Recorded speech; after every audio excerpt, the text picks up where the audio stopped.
मौनी अमावस्या पर कुंभ में स्नान करना है तो क्या रास्ता है, किस रास्ते आप आएंगे स्नान करने के लिए, वो रास्ते मैं आपको बताने वाला हूँ। जो प्रयागराज है उसके अंदर आने के जो दाखिल होने के रास्ते हैं, 4 तरफ के रास्ते हैं, उन चारों रास्तों के बारे में मैं आपको बताऊंगा। पहले आप भीड़ देख लीजिए एक बार।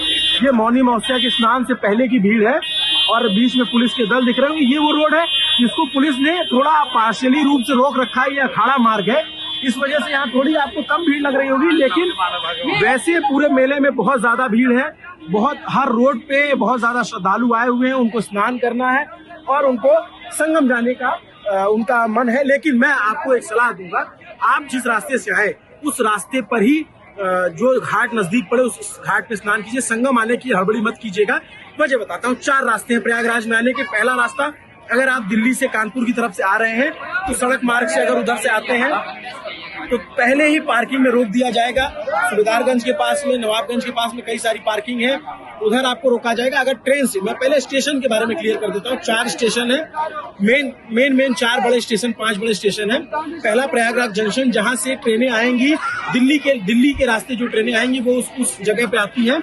ज्यादा बड़ा स्टेशन है, सबसे बड़ा स्टेशन है, वहां भीड़ होती है। वहां पे अगर आप ट्रेन से उतरते हैं तो आपको कम से कम 8-10 किलोमीटर पैदल चलना पड़ेगा संगम स्नान के लिए। उसके बाद जो दूसरा रास्ता, दूसरी दिशा है, वो एमपी की तरफ से, रीवा की तरफ से, मिर्जापुर की तरफ से अगर लोग आते हैं तो उनके लिए छिवकी रेलवे स्टेशन है। जो बॉम्बे से ट्रेनें आती हैं वो छिवकी रेलवे स्टेशन पर रुकती है, तो वहां पर अगर आपको, वहां से आप उतरते हो तो वहां से आपको पैदल आना पड़ेगा। संगम स्नान की जिद मत कीजिएगा, कोशिश कीजिएगा कि बाकी जो घाट नजदीकी हैं उन पर आप स्नान कर लीजिएगा। बहुत सारे श्रद्धालु यहाँ आए हुए हैं, मौनी अमावस्या पे और ज्यादा भीड़ होने वाली है। अगर छिवकी से आप संगम की तरफ आना चाहते हैं तब भी 8 से 10 किलोमीटर आपको पैदल चलना पड़ेगा। एक दूसरा स्टेशन हो गया। बनारस की तरफ से जो स्टेशन है, जो ट्रेन है वो आएगी, वो ट्रेन आपको रोकेगी झूसी स्टेशन से। झूसी से गंगा जी का घाट बहुत नजदीक है, वहां पे आप स्नान कर सकते हैं। लेकिन झूसी से अगर आपको संगम जाना है तो फिर जो है आपको 8-10 किलोमीटर वहां से भी पैदल चलना पड़ेगा। मोहन इधर थोड़ा आ जाइए, इधर भीड़ बहुत ज्यादा है।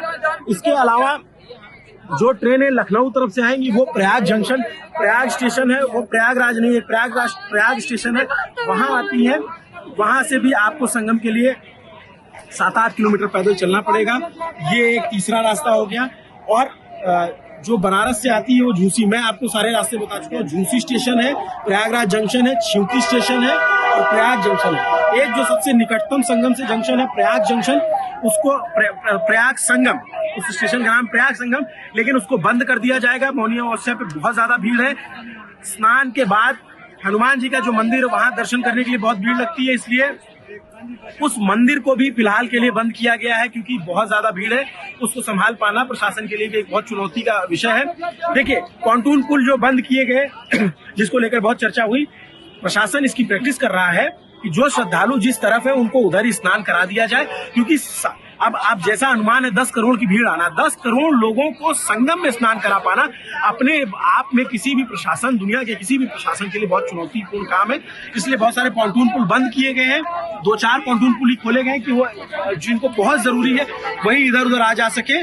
वरना कोशिश ये है कि अगर कोई अरैल की तरफ है तो उसको उधर ही स्नान कराया जाए, झूसी की तरफ है तो उसको उधर ही स्नान कराया जाए, फाफा मऊ की तरफ है उसको उधर ही स्नान कराया जाए।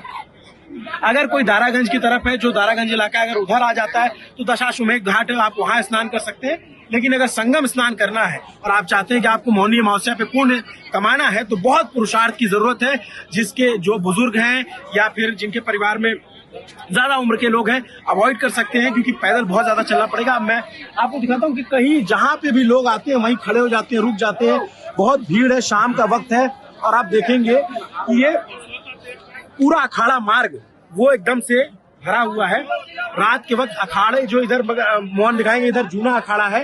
सारे अखाड़ों का जो स्नान, जो शाही स्नान या जिसको अब अमृत स्नान, राष्ट्रीय स्नान कहा जा रहा है, उसके लिए जब नागा साधु निकलेंगे, तमाम लोग निकलेंगे, वो यही रास्ता होगा। इसी रास्ते वो जाएंगे। तो कोशिश कीजिए कि जिस घाट पे आ रहे हैं उसी घाट पे स्नान कर लें। गाड़ियों का रास्ता भी इसी तरीके से है। जो गाड़ियां प्रयाग कानपुर की तरफ से आएंगी उसको स्टेशन से पहले सुबेदारगंज की तरफ में रोका जाएगा और तमाम जगहों पे रोका जाएगा। जो लखनऊ से आएंगे उन्हें फाफा मऊ के पास रोका जाएगा, जो बनारस तरफ से आएंगे उनको झूंसी के पहले रोका जाएगा, जो इधर साइड से जो यमुना जी के उस तरफ से रास्ता, जो रीवा से, जो एमपी से लोग आएंगे, जो बनारस की ट्रेनें आती हैं, उधर से अगर कोई गाड़ी से आता है तो उसको नैनी की उस तरफ रोका जाएगा। तो चलना बहुत पड़ेगा, इसमें कोई दुराय नहीं है। कोई भी ये बात ऐसा नहीं कहूंगा कि आपको नहीं चलना पड़ेगा। और वीआईपी मूवमेंट तो बिल्कुल अभी रोक दिया गया है, नहीं होगा वीआईपी मूवमेंट। आप देखेंगे बहुत सारे श्रद्धालु, देखिए सर पे कोई गठरी लिए हुए, कोई कुछ लिए हुए, और वो चले जा रहे हैं। ये अमावस्या का मेला जो कहते हैं, एक बहुत मशहूर कविता है कैलाश गौतम जी की, उस कविता के साथ मैं वीडियो खत्म करता हूँ। और उस वीडियो में इसलिए उसमें कहा है कि कांधे पे झोरा, कपारी पे बोरा, एहू हाथे झोरा ओहू हाथे बोरा। ये मतलब आपको संगम का जो प्रयाग का दृश्य है वो दिखता है उसमें। अमावस्या का मेला करके जो कविता है उसको आप पढ़ सकते हैं। अभी फिलहाल की स्थिति ये है, जब ये हम रिकॉर्ड कर रहे हैं, तारीख 28 जनवरी शाम के तकरीबन 6 बजे, और मेले में खचाखच भीड़ है। नमस्ते, मेरा नाम अभिनव पांडे है, मेरे साथी मोहन ये सब कुछ रिकॉर्ड कर रहे हैं। आपको लल्लन टॉप तमाम जानकारी देता रहेगा, और आप ये मैं गारंटी ये वादा करता हूँ कि वो शाही जो अमृत स्नान होना है, ऐसी तस्वीरें आपको कहीं नहीं देखने को मिलेगी जो लल्लन टॉप पे देखने को मिलेगी। तो बने रहिए लल्लन टॉप पे। शुक्रिया।